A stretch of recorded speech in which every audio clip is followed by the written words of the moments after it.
Kolay gelsin. Sağ olun Sayın. Evet, hortumumuza ne olmuş? Hortumumuz biraz yolda idareten sarıldı.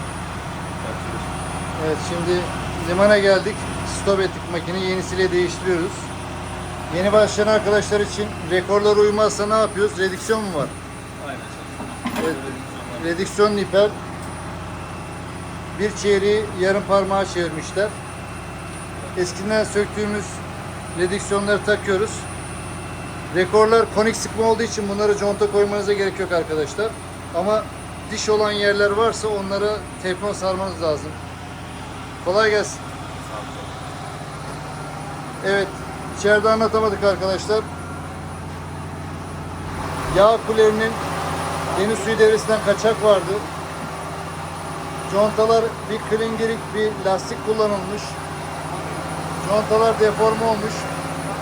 Onları da lastik contayla değiştireceğiz. Su kaçağımız vardı biraz. Onu da kesmiş olacağız arkadaşlar.